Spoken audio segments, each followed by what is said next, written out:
Olá, bom dia a todo mundo que nos acompanha aqui neste curso. Quero começar agradecendo a toda a equipe da Casa Sueli Carneiro pelo convite, me dizendo honrada em poder estar aqui, né, somando as demais pessoas que já passaram por esse curso. Dizer que é uma alegria muito grande, né, poder, de alguma forma, trazer algumas das minhas, vivências, né, em torno do conhecimento, numa interface entre os movimentos sociais e a academia. Então eu quero começar me apresentando. Eu sou Janja Araújo, baiana, eu estou em Salvador, aqui num calor maravilhoso, eh contrariando aqui os desejos da minha mãe, que acha um absurdo eu estar fazendo isso na Sexta-feira Santa, né, mas, eu tive que conversar com ela e dizer que, eh, é também pelo conhecimento que a gente sacraliza a nossa existência e, portanto, eu quero mesmo me dizer muito feliz por estar aqui, né.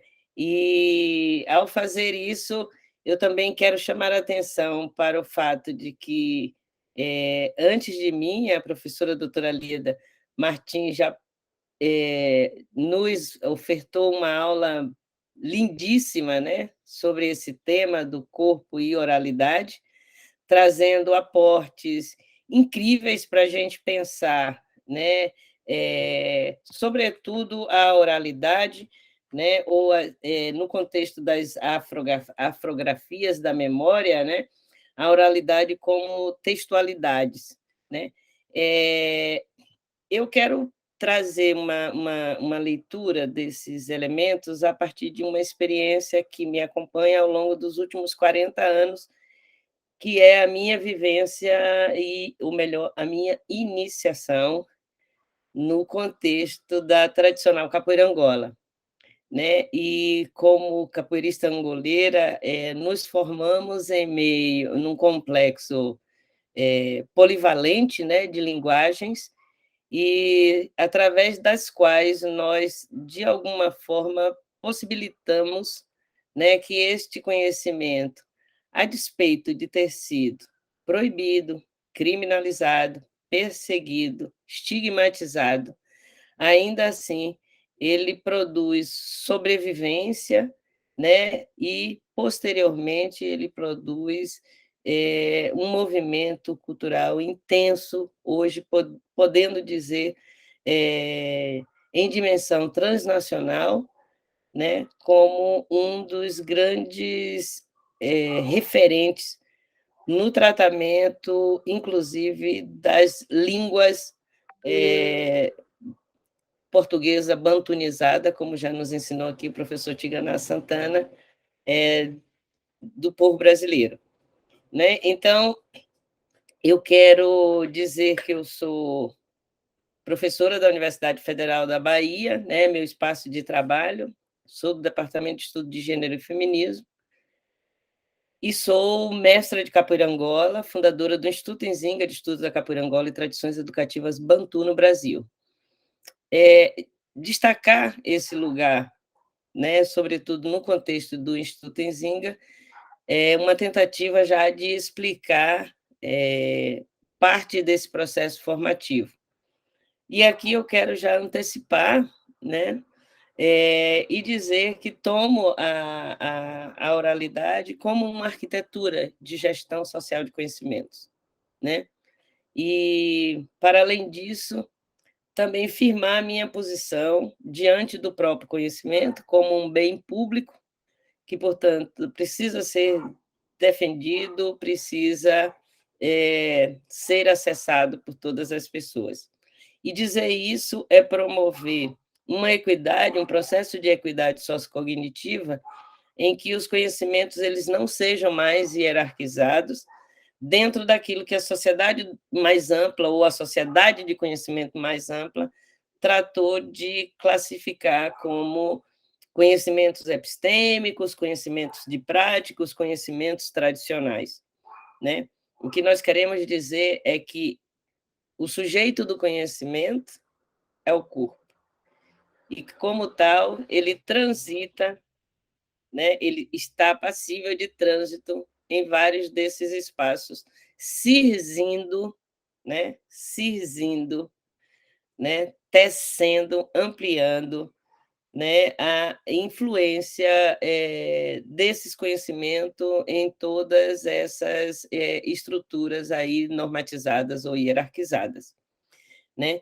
Então, como uma arquitetura, né, ele está, obviamente, amparado no seu contexto, né? Ele vislumbra o seu entorno. Então, todo conhecimento ele é etnosemântico, ele é socialmente identificado, né? Ele é identificado dentro do seu tempo histórico. E para eu falar do meu tempo histórico dentro do contexto desse campo de conhecimento, né? Hoje a gente pode dizer que é um campo de conhecimento, que é a capoeira, passível de estudos hoje em todas as áreas de conhecimento, humanas, exatas, artísticas, etc., em muitas universidades brasileiras e estrangeiras. Vou desligar aqui o WhatsApp que está pitando. Brasileiras e estrangeiras, portanto, já nos possibilita pensar a capoeira hoje também como um campo de estudo, né? E é desde dentro deste campo de estudo que eu me mobilizo dentro da universidade para pensar as áreas nas quais eu também transito, que são a de difusão do conhecimento, programa de pós-graduação em difusão do conhecimento e o Departamento de Estudo de Gênero e Feminismo, né? Então, estando nesses dois lugares, eu me posiciono, eu me situo, eu estou situado, o meu corpo enquanto um território político, ele me, ele me possibilita dizer-me permanentemente capoeirista, né? E aí, ao fazer isso, eu reivindico, né, esse campo formativo. Quando eu falo sobre capoeira, infelizmente, né, infelizmente, né, para a maioria da população brasileira, imediatamente vem à memória corpos ágeis, saltos, sistemas, cordas amarradas nas cinturas coloridas, enfim, uma cena dominada por homens, né, homens fortes, homens valentes. Todavia, é necessário que a gente faça aqui rapidamente uma pequena, uma pequena recuperação histórica, né? Haja vista as nossas dificuldades ainda com relação à implementação, né, dos conteúdos da Lei 10.639 no sistema de ensino, e mais ainda as nossas disputas no interior da capoeira, hoje, né, nos posicionando numa condição de contra-hegemônica sobre uma narrativa que se tornou hegemônica a partir dos anos 30, né, da capoeira, pelas vias da esportivização, e primeiro da folclorização e depois da esportivização, né? Então, situar isso é primeiro dizer, né, que quando eu falo sobre capoeira, eu me refiro a um dos mais antigos sistemas de resistência ao escravismo no Brasil. E aí, quando eu falo de sistema, eu falo de sistema mesmo organizado, né? Um dos mais antigos movimentos sociais organizados no Brasil, né? E por que ele pode ser visto como um sistema social organizado? Né? Porque se num primeiro momento, no período da colonização, ele foi tratado como dança de Angola, jogo de Angola, brincadeira de Angola, existia uma dificuldade, né, de olhar para esse campo referente e pensar ali uma definição, né? Isso, na realidade, já indica um dos elementos importantíssimos, né, desse campo de formação das nossas oralidades, que é a questão da ginga e mandinga, né, que são dois temas que vão acompanhar a gente aí por muito tempo. Então, nesse período, ao ser tratado como dança, jogo, brincadeira de Angola, a gente está falando de uma capoeira ainda situada no contexto das relações no mundo rural. Né? Todavia, a partir do final do século XIX, mais da segunda metade do século XIX, quando a gente tem um grande crescimento, né, dos centros urbanos, né, em que a economia e, portanto, a administração econômica da colônia ela vai se fazer nesses contextos das urbes, os capoeiras eles passam a defender, ocupar e proteger determinados territórios, e, ao fazer isso, eles criavam organizações por nós denominadas de maltas, né, que eram uma espécie de sociedades secretas em que jovens eles passavam a serem preparados, né, para atuarem através do seu próprio corpo, ou seja, pensar a possibilidade do corpo como um instrumento de defesa, né? E, obviamente, isso não tem origem no processo da escravidão, mas isso tem origem, né, no encontro de várias linguagens, né, dos povos africanos no Brasil, em que tradições, né, por nós tratadas por dança ou por nós tratadas por luta, né? Nós não temos dentro da cultura do Ocidente a possibilidade de pensar a luta como instrumento da dança ou a dança como instrumento da luta, né? Então, a capoeira ela vai sempre produzir essas dificuldades interpretativas. É somente quando, por volta da movimentação política em torno do abolicionismo e em torno da instituição da República no Brasil, é que o poder público ele vai ficar muito atento à ação dos capoeiras, né, e vai, portanto, criminalizar a capoeira. Ela entra para o Código Penal, seus praticantes eles serão punidos em praça pública, né, podendo inclusive chegar a serem deportados, né, presos na ilha de Fernando de Noronha, era um grande centro de presídio de capoeiristas, ou até mesmo sofrerem penas de morte.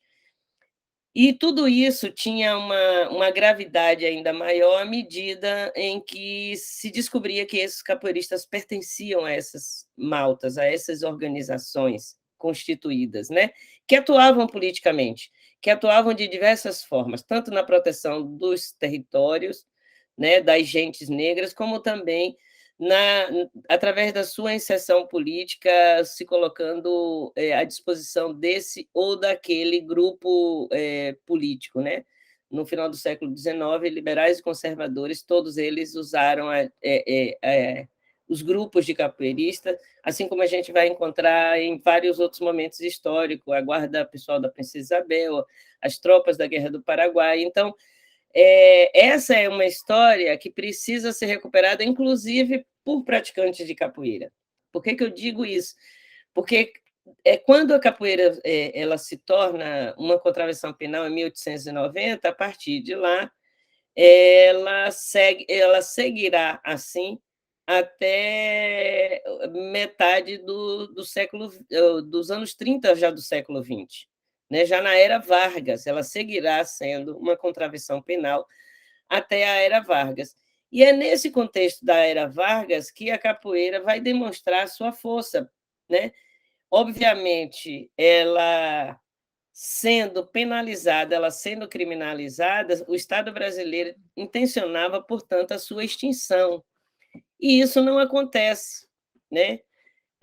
Ao contrário, né? A capoeira é na ilegalidade, né? Que ela vai ganhar ainda muito mais força no sentido, né, de produzir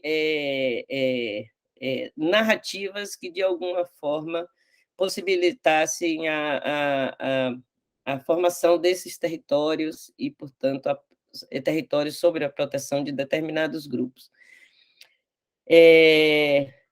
Eu sou uma pessoa que vem da área da história, então eu sempre necessito né, trabalhar um pouco os dados e conhecimentos históricos para que a gente possa se posicionar. E, como eu disse, apesar de hoje sermos mais de 9 milhões de praticantes no Brasil, da capoeira ser patrimônio imaterial do Brasil e da humanidade, quando a capoeira sai da ilegalidade na década de 30, no contexto do varguismo, ela é aceita pelo Estado já fazendo parte, né, de um conjunto de ações pela definição de uma identidade nacional e, obviamente, sustentada e amparada pelos processos de branqueamento.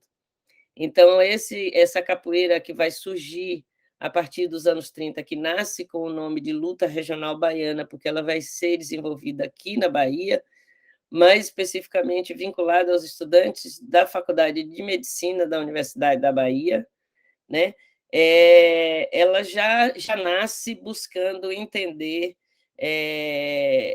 possibilidades, né, de evolucionismo para se pensar o corpo negro, né? Então, era posicionar aquela prática corporal no contexto de outras lutas, chamadas lutas marciais, já ingressadas no Brasil, né? Como luta livre, como karatê, judô, enfim, essas lutas que vieram de outras regiões do mundo.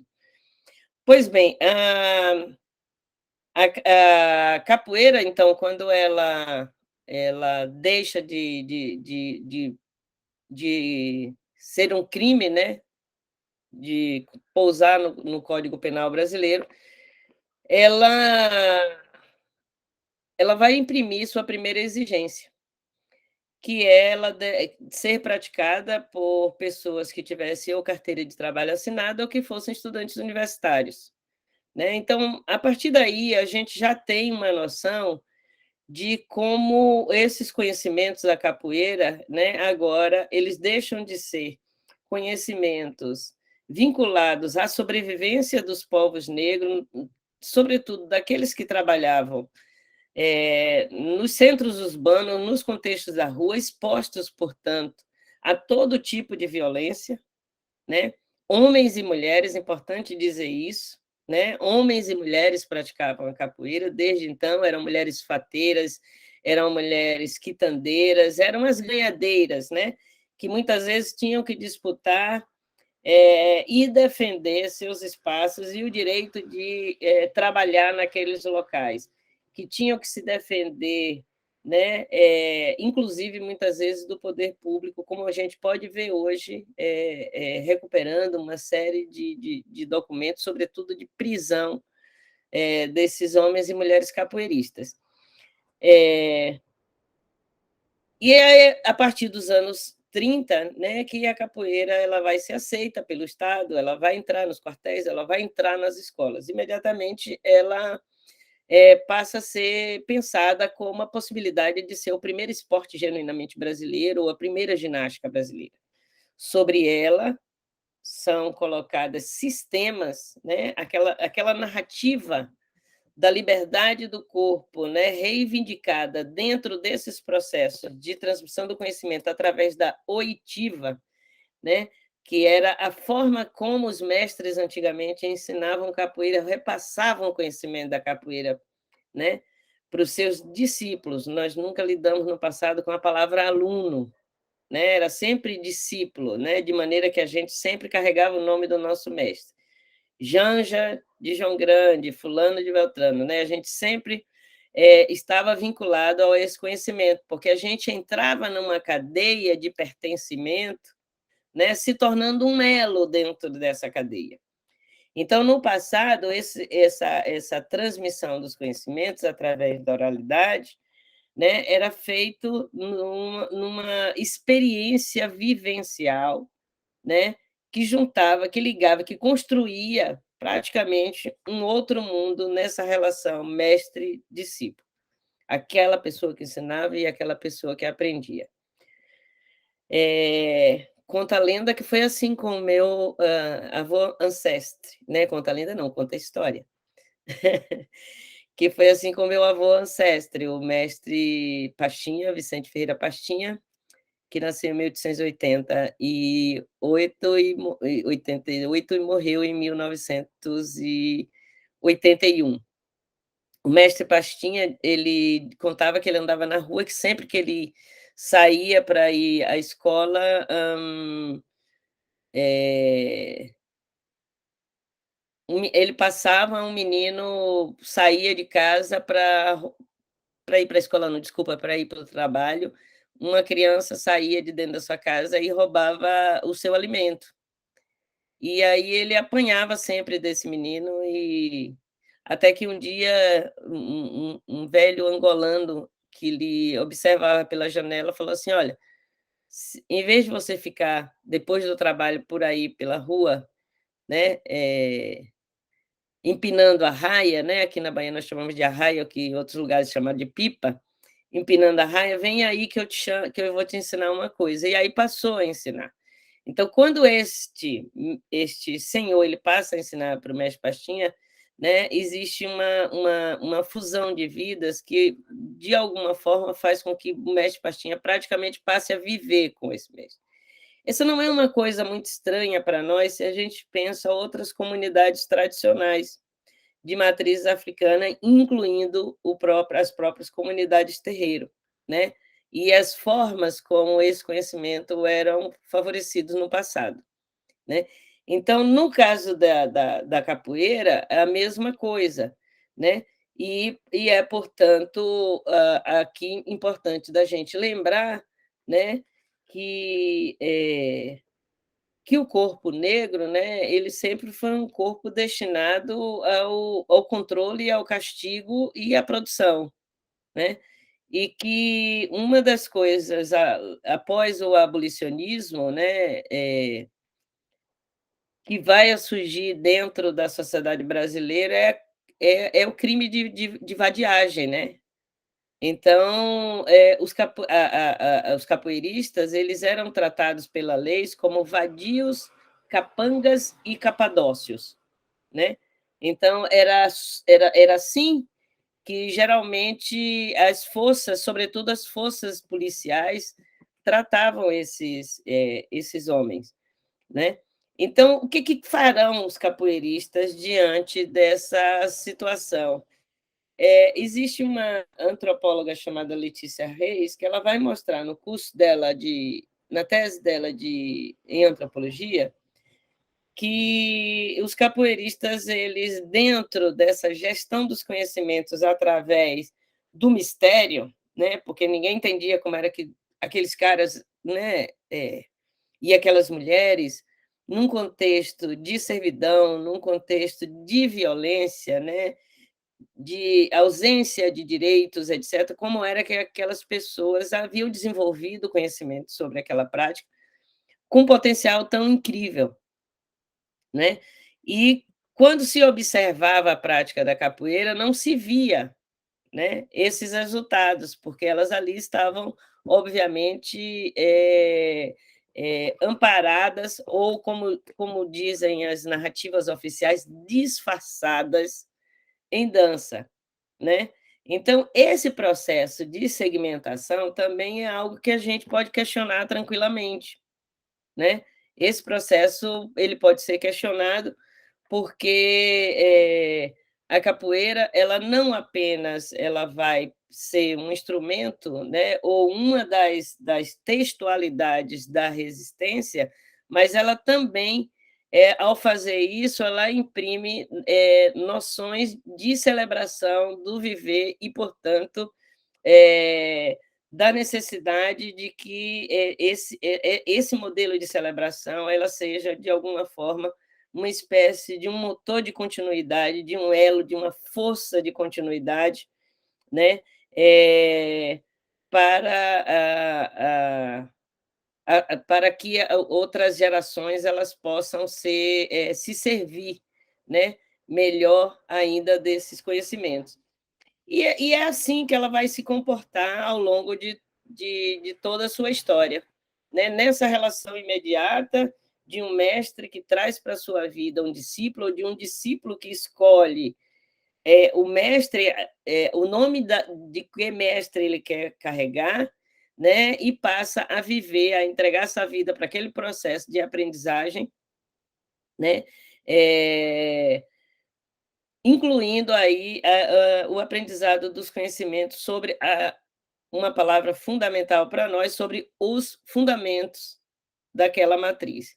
E, como tal, vai ser dessa forma que a capoeiragem vai se estruturar através da formação de linhagens, né? Então, cada linhagem, né, ela vai refletir a capoeira ao seu modo, porque nessa reflexão, né, está aí a seleção dos valores, né, que darão sustentação aos procedimentos interpretativos da sua realidade, né? E só para vocês terem uma ideia da diferença que era desse período para os dias de hoje, hoje, às vezes, você chega em determinados lugares, você encontra um capoeirista e ele tem às costas uma camiseta e tem quase uma ficha técnica ali de nome de pessoas com quem ele, né, é. Em alguns momentos se identifica uma linhagem, mas outras, às vezes, identifica as muitas escolas por onde ele passou para poder acessar esse conhecimento da capoeira, né? No passado, isso era praticamente impossível, porque quando você acessava um mestre, né, e recebia deste mestre alguns conhecimentos, você estabelecia vínculos outros, né? De maneira que, se por alguma razão, como mudança de endereço ou de cidade, ou algo equivalente, você precisasse sair e ir morar num outro lugar, para você ser aceito por outro mestre, o seu mestre anterior teria que lhe apresentar, né? Teria que lhe entregar a esse novo mestre, né? E, obviamente, ali você passava por uma nova reterritorialização, porque cada grupo é um território fundado em elementos que lhe asseguram, né, a formação desse pertencimento a essa linhagem ou a esse contínuo. Né? Como diz o professor Marco Aurélio Luz, nós trabalhamos nessa perspectiva de contínuo africano no Brasil. Né? E a oralidade, como eu já disse, ela, enquanto arquitetura desses conhecimentos, ela vai nos permitir reconhecer os muitos códigos ou as muitas textualidades ali presentes, sejam elas no modelo de movimentação corporal, né? Os elementos escolhidos, os movimentos escolhidos, né? Para compor as narrativas daquela unidade, daquele grupo, daquela comunidade, né? Mas também o seu repertório, a sua forma de cantar, de tocar, né? E de narrar a história da capoeira e a sua atualização. Eu conheci, através da Iakeme Ribeiro, professora da USP, no seu livro, num artigo, aliás, publicado sobre ações afirmativas, coordenado por Cidinha Silva, ela traz uma construção de pensamento africano e iorubá que dizia assim: o que eu tenho não é meu, é de A que deu a B, que deu a C, que deu a D, que deu a mim, que esteja melhor na minha boca do que na dos que me antecederam. Acessar esse conhecimento me ajudou bastante, né, a pensar a construção desse contínuo.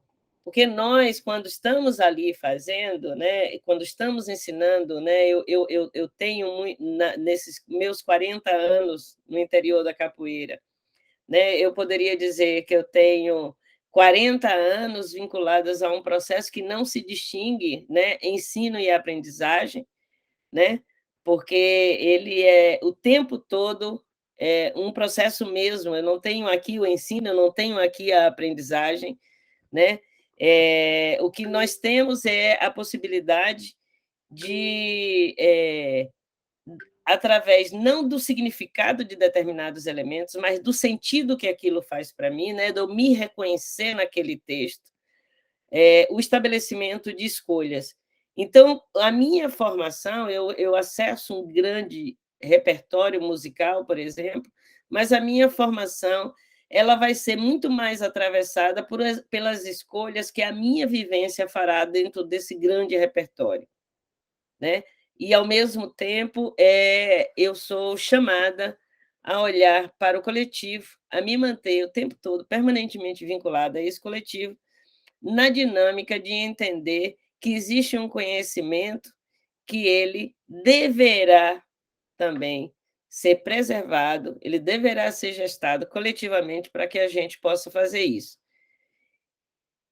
E compreender isso, né, foi uma das coisas primeiras que aconteceram na minha vida enquanto capoeirista. Eu vou mostrar para vocês aqui.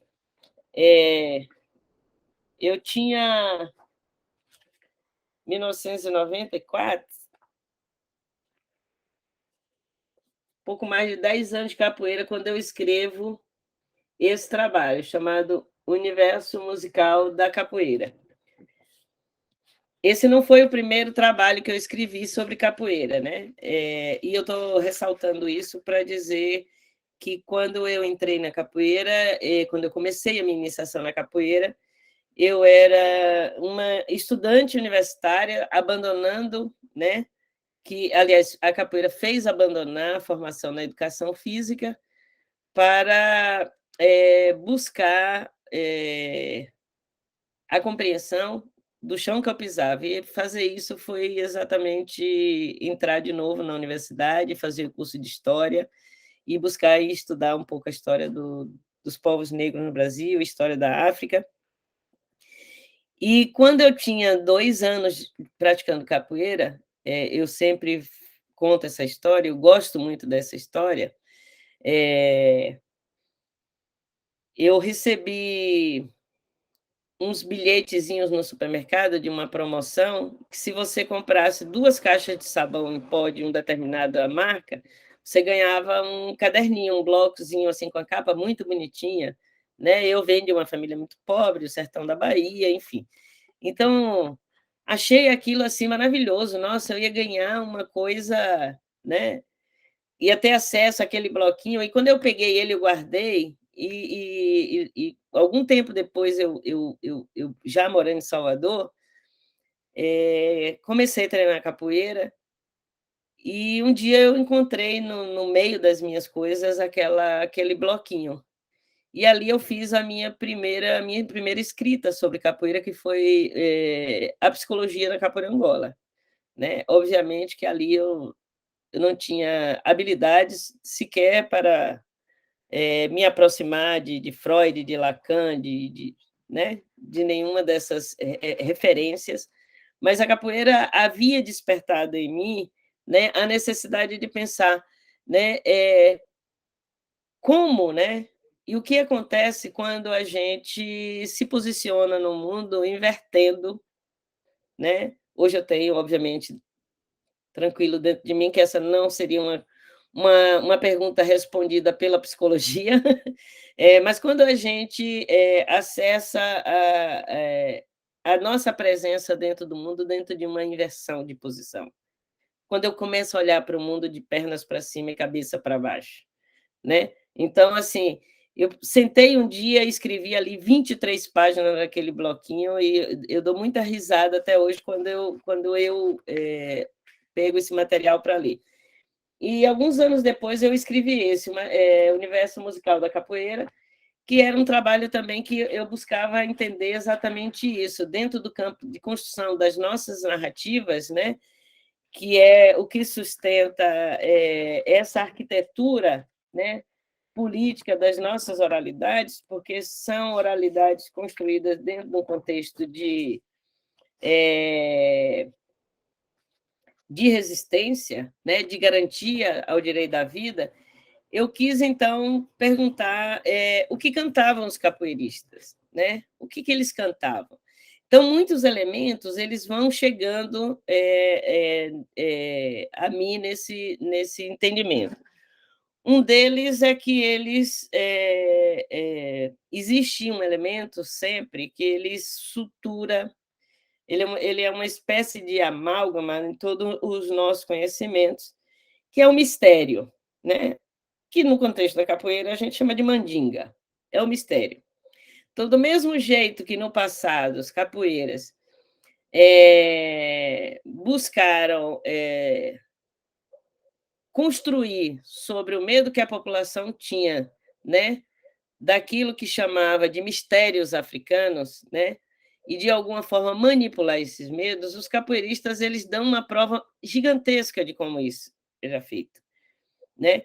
Seja através da nomeação de determinados movimentos da capoeira, com golpes, inclusive, vinculado a elementos do Ocidente cristão, sobretudo, né? Bênção, cruz, né? Então, até mesmo construir um campo musical em torno de si que lhe possibilitasse ler histórica e politicamente a realidade do seu entorno. E ao fazer isso, né, você vai encontrar uma série de registros que nos possibilita pensar dados do cotidiano, das vivências desses grupos, né? Eu estou falando, portanto, de pessoas negras, libertas, outras não, né, ainda não libertas, e que construíram um repertório nos legaram um manancial importantíssimo para que a gente possa acessar, né, inclusive, as construções imagéticas da resistência e do enfrentamento às violências sofridas por esses grupos. Então, o que cantavam os capoeiras? Cantavam história do Brasil, por exemplo, dados da história do Brasil, né? Elementos políticos do contexto da época, ou das épocas, né? Infelizmente, eu não tenho um berimbau aqui, senão eu tocaria para vocês, mas músicas que falam, por exemplo, da presença dos capoeiristas da Guerra do Paraguai, né?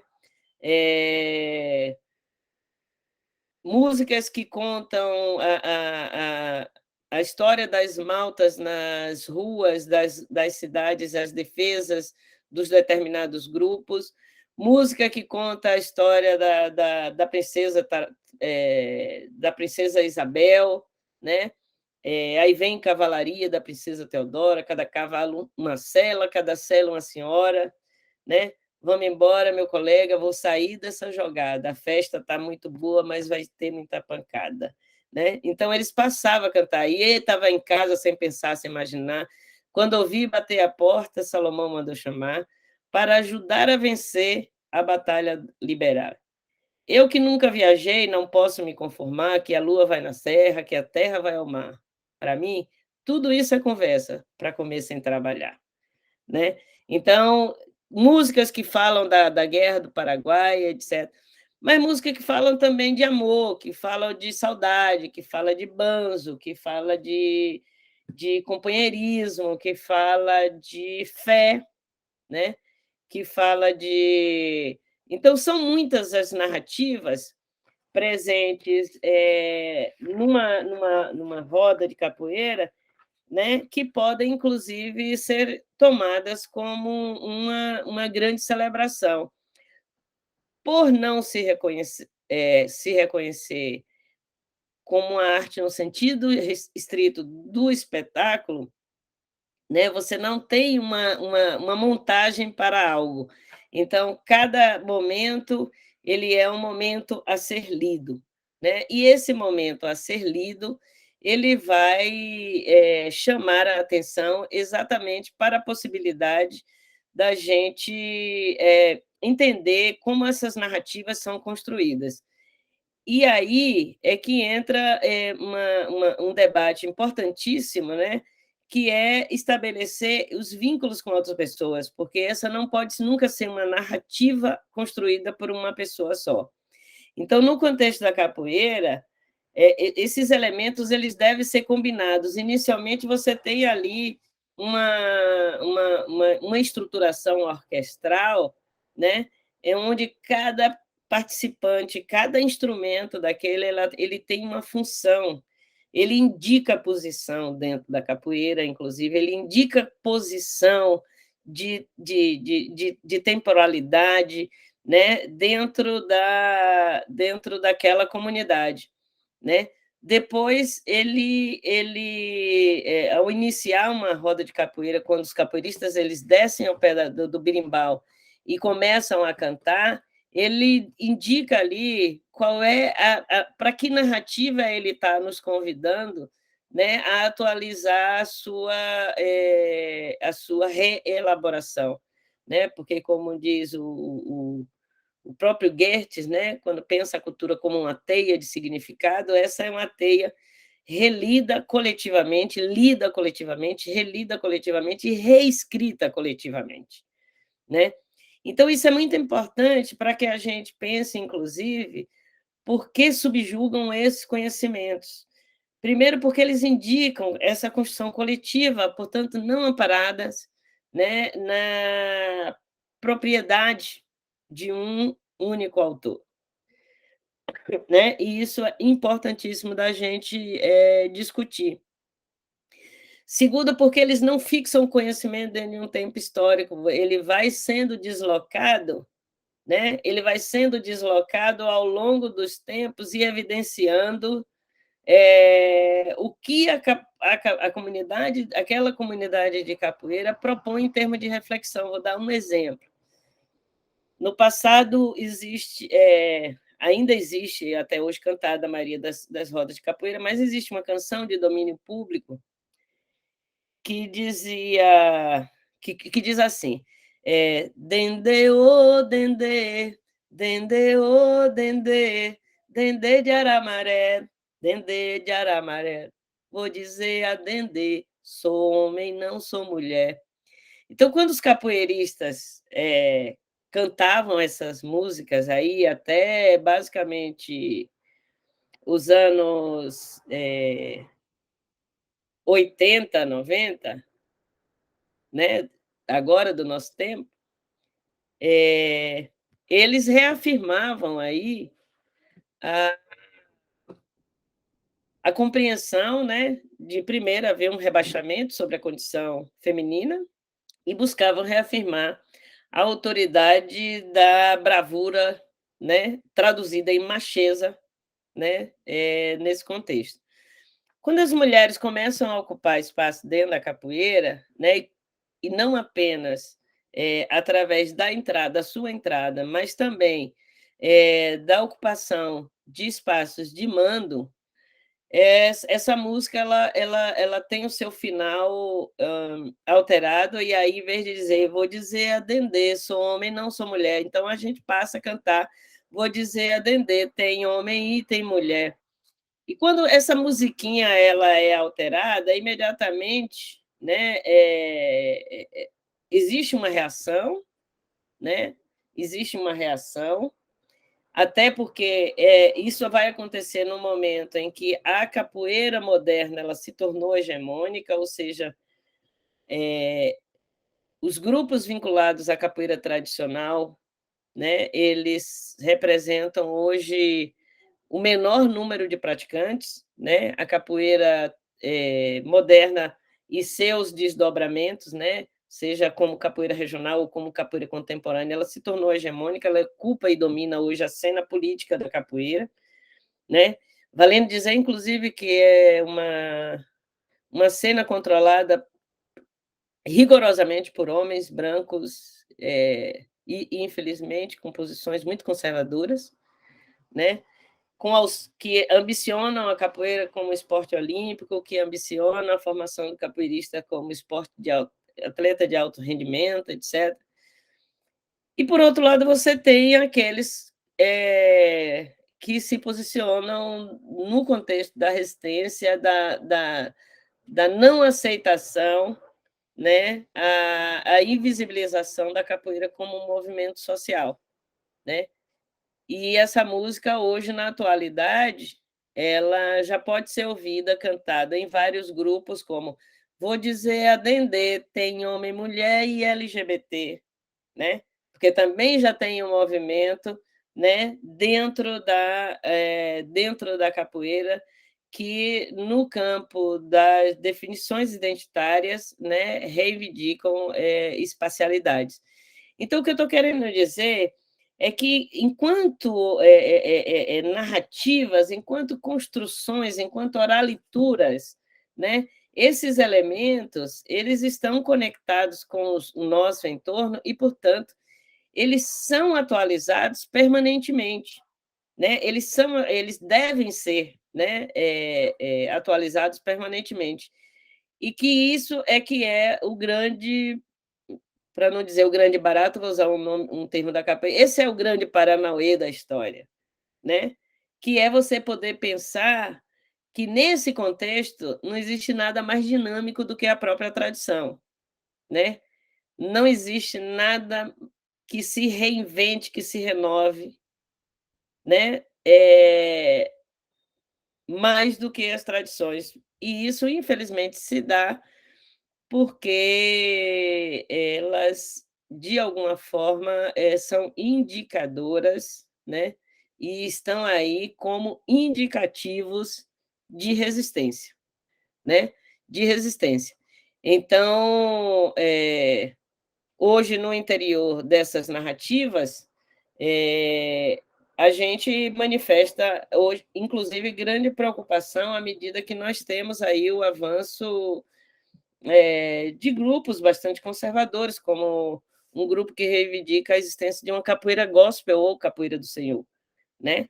E que, como todos os outros tipos de invasão e intervenção que tem feito nas culturas tradicionais, eles retiram aquilo que identificam a presença africana, como atabaques, como, né, qualquer instrumento de couro, qualquer instrumento que percuta, e passam a trabalhar com versões das nossas canções dentro de um projeto de evangelização, né?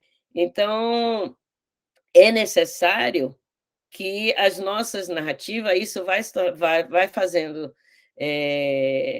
com que os grupos tenham hoje, os grupos que não são esses, obviamente, eles hoje construam ou afiem ainda mais a ponta de lança das suas narrativas, né? Entendendo, inclusive, a necessidade de reconstrução das maltas, né? E é nesse contexto de reconstrução de maltas, né, que esses grupos, chamados grupos identitários, eles vão se posicionando hoje no interior da capoeira. Eu tenho muita coisa escrita, falada aí nas redes, né, sobre capoeira, mas eu queria falar de dois trabalhos. Um é esse aqui, que eu escrevi, e que é fruto, chama É Preta Calunga, a capoeira Angola como prática política, né? Aqui um estudo sobre a construção dessa resistência entre os baianos nos anos 80, 90. Né? Ele é fruto aí de um trabalho de mestrado aí na USP e busca entender como foi fundamental os anos 80 no contexto de lutas contra o regime militar e de reelaboração, ou melhor, de reestruturação dos movimentos sociais, como a capoeira Angola se comporta, né, e como ela vai reivindicar, né, a presença africana para fazer oposição à capoeira moderna, à capoeira tornada hegemônica. Eu também gostaria de indicar um livro que ele ainda não foi lançado, ele vai ser lançado semana. Ele está acabando de sair do forno, chama Mulheres que Gingam, Reflexões sobre as Relações de Gênero na Capoeira, também. que é um trabalho organizado por mim e por duas colegas, né, uma coletânea de artigos que no campo de estudos de gênero e capoeira, em diversas áreas do conhecimento e de universidades brasileiras e estrangeiras. É um livro muito bonito, a gente deve fazer o lançamento dele aí nos próximos dias, e eu mando mais notícias, né? Mas voltando ao tratamento sobre o corpo nesse contexto,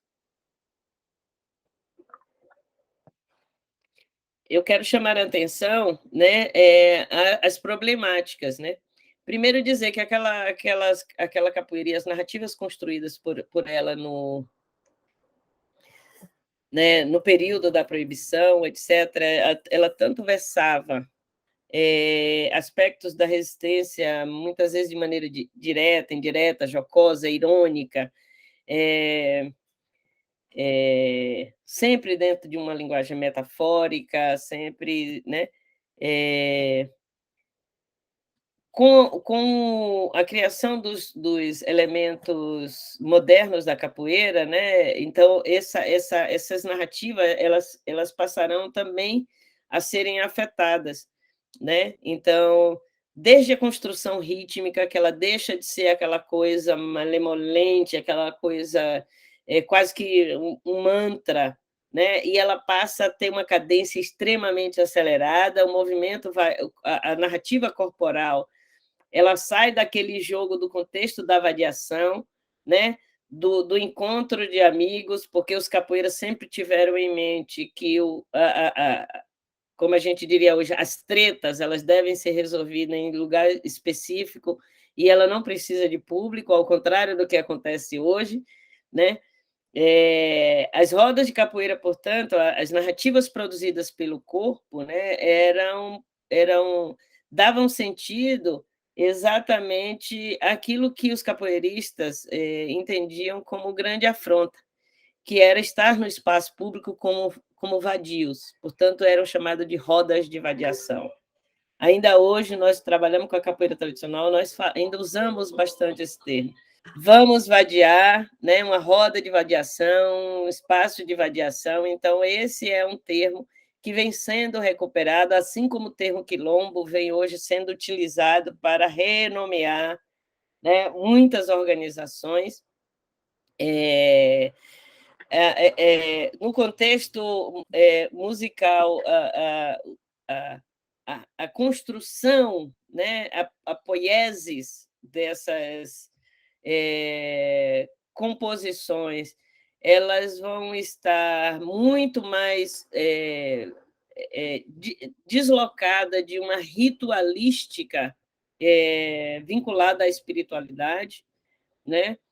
Eu digo isso porque na capoeira tradicional, grande parte do nosso repertório musical ele está presente também em festas de comunidade de terreiro, sobretudo como canções para as festas de caboclo. Eu diria que a grande maioria delas são festas, são músicas que a gente ouve e encontra também em festas de culto aos caboclos, né?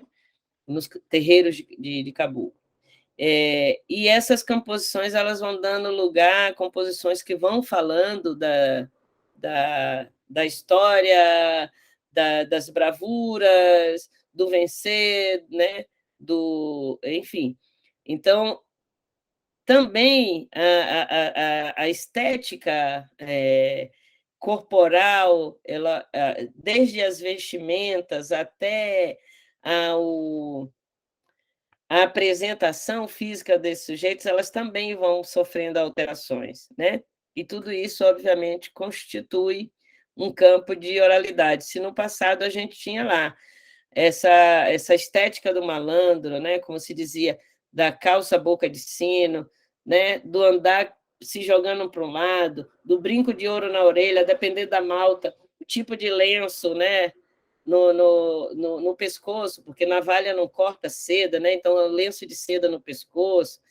Se você tinha toda essa estética né, da domingueira para ir numa roda de capoeira, porque era o espaço, né, da paquera, né, ou você tinha aquela estética dos sujeitos em regiões de cais, né, que ia ali descarregando o navio, carregando o navio, e que em determinados momentos de folga e, né, usando as próprias roupas de trabalho, etc., isso tudo vai ser substituído com o surgimento da capoeira moderna por uma estética marcada aí, né, pelo estabelecimento de uma roupa branca, uma calça branca, com um conjunto de cordas que vão sendo amarradas, presas à cintura dos seus praticantes, e que, dentro de uma leitura positivista, né, ela vai exatamente nos orientar a pensar a ação do Estado, né, no controle da capoeira, quando você tem aí um sistema de corda que vai do verde e termina no branco, ou seja, na ordem do progresso, ou seja,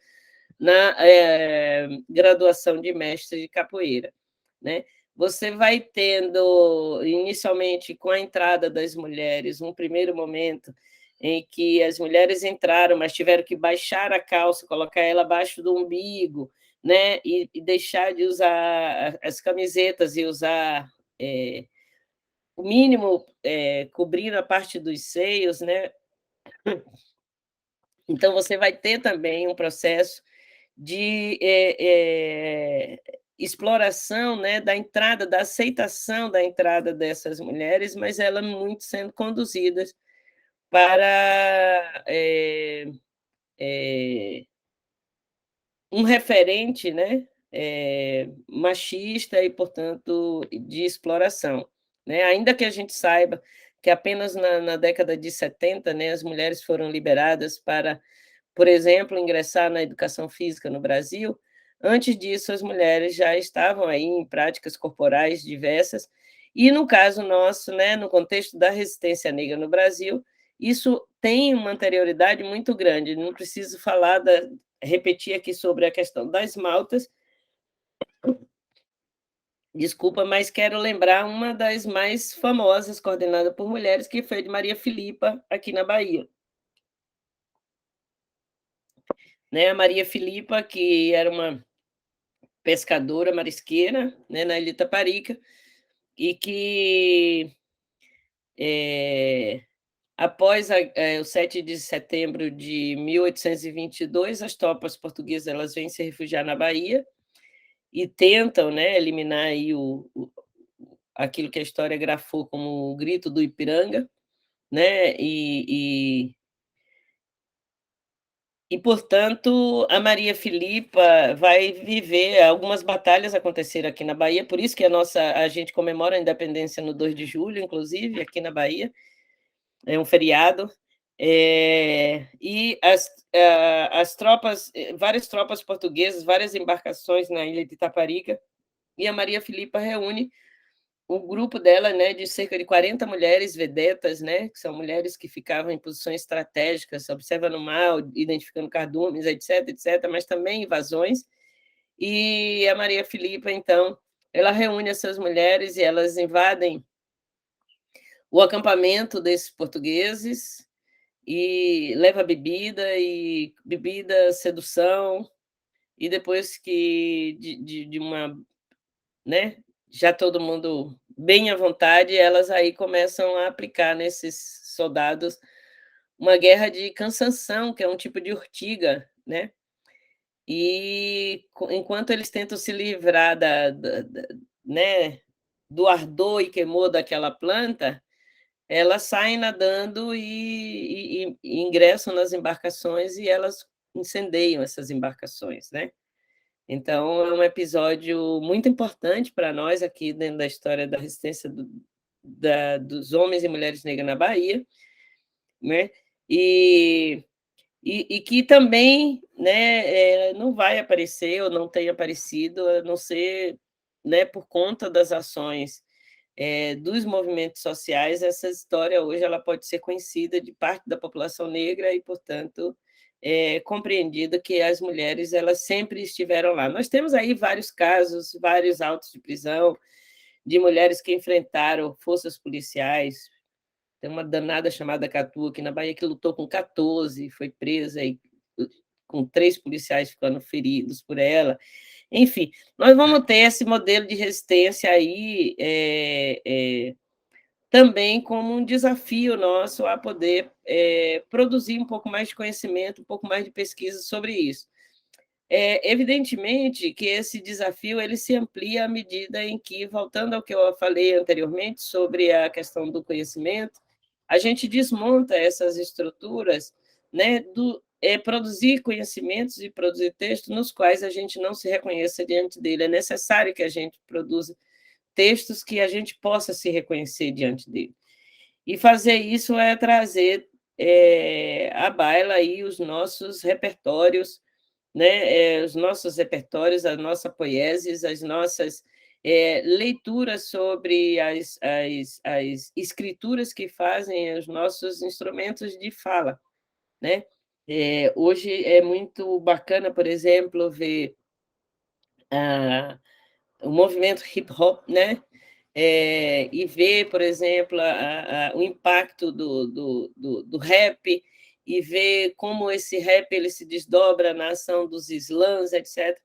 E outro dia eu estava numa escola e perguntei para um grupo de estudantes: vou cantar uma ladainha para vocês.